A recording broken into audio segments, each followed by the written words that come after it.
We start with the Housing Secretary, Shaun Donovan, who's just new to Washington, but has been dealing with housing problems for a long, long time. He used to work for Mayor Bloomberg in New York, among other things.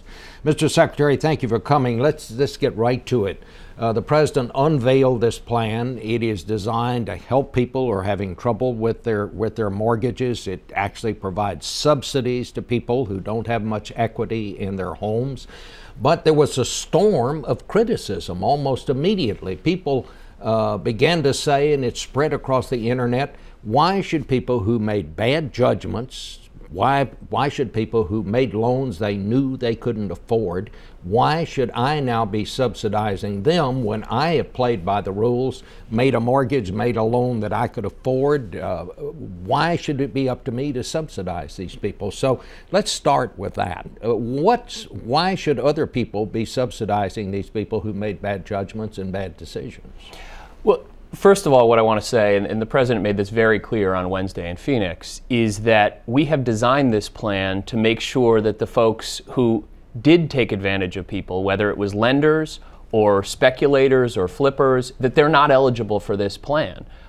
Only owner-occupants who live in their homes are eligible, and we're going to make very sure by checking incomes, by verifying. We're not going to have any more of these liar loans where you didn't even have to present your income, or you could easily present income that wasn't checked. We're going to have a very strict program to make sure that people who participate are what they say they are, and we're not going to benefit those who took advantage before. But why is this fair to people who have played by the rules? What's in it for them? Well, and I'm glad you asked that question, because I think there's been a lot of focus on a piece of the plan, but without either reading or looking at the broad plan. There are three parts to the plan. First, the largest and in many ways the most important part of the plan is up to $200 billion that will help keep mortgage rates low in this country for everyone. Today, we have mortgage rates, because of actions that the Obama administration has taken, that are as low as we've had in a generation.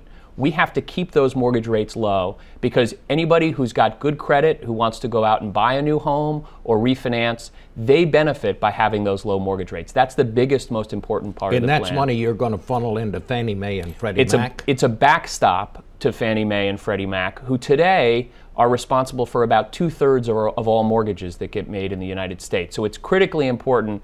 We have a longer term discussion to have about what we need to do with Fannie Mae and Freddie Mac. There were plenty of mistakes made in the past, but right now, to get us out of this current crisis, we need low interest rates. There's broad bipartisan agreement on that, and this is a way to do that. So that's the first part of the plan, and that benefits everyone.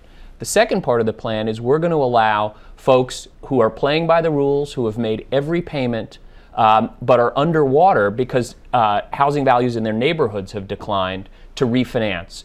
Today, they may be holding a 7 or 8% mortgage rate, and they can't benefit from today's 5% rates. Again, they played by the rules. Only people who are current on their mortgage can qualify for that refinancing.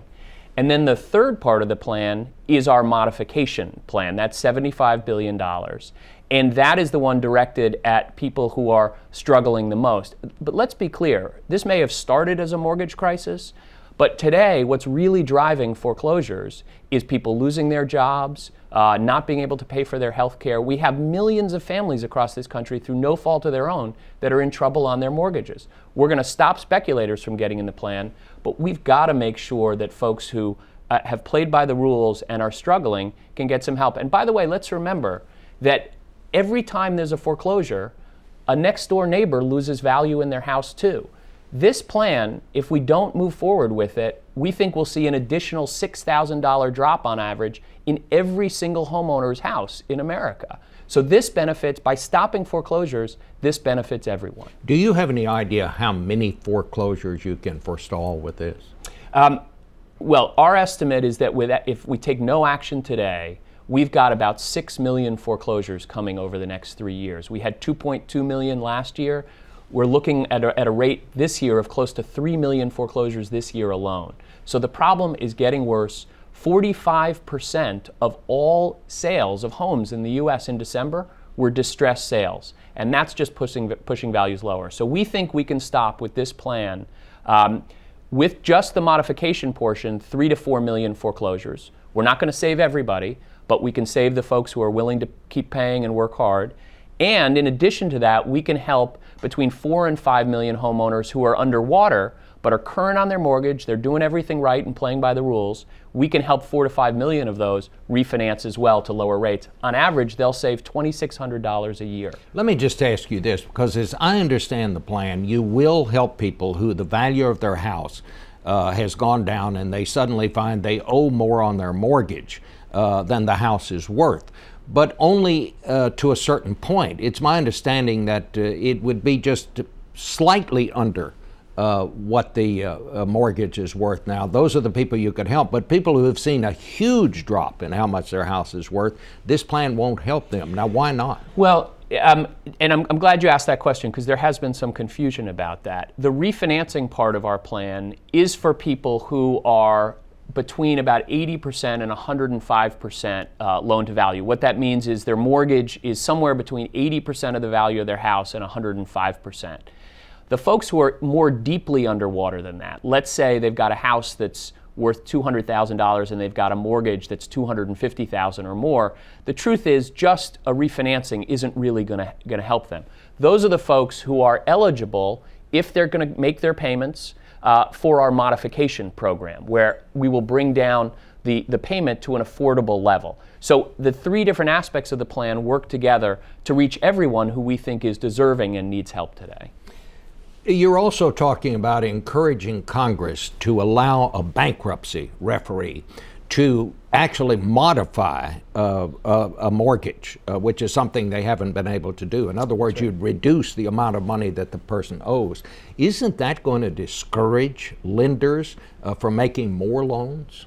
Well, you know, the interesting thing about this, Bob, is that today, if you have a second home or a vacation home, if you've got multiple homes, those homes, the debts can be modified in foreclosure. It's only for people who have one home and are living in it and are in trouble where you can't have a modification of that loan in bankruptcy. So as the president said in Phoenix, this is just an issue of fairness, but we also have to do it right to make sure that we don't hurt the mortgage market. And what we've proposed, and we're working with Congress on, is a modification for loans that are in existence now, the ones that have caused all the trouble. We're not talking about applying this to loans going forward, and we think doing that means that it's not going to affect in any significant way mortgages in the future. It won't hurt the mortgage market going forward. Do you at this point think the Congress will go along with that? We're in discussions, and there seems to be growing consensus that this is an important part of the solution. I want to be clear, though, as well, we don't think that bankruptcy court is the answer to the problem. We think, and that's why we announced an aggressive plan this week to modify loans, we think we've got to get these things worked out before they ever get to bankruptcy, that's just a last resort. All right, Mr. Secretary, I want to wish you the very best. I think everybody hopes that you're going to succeed on this.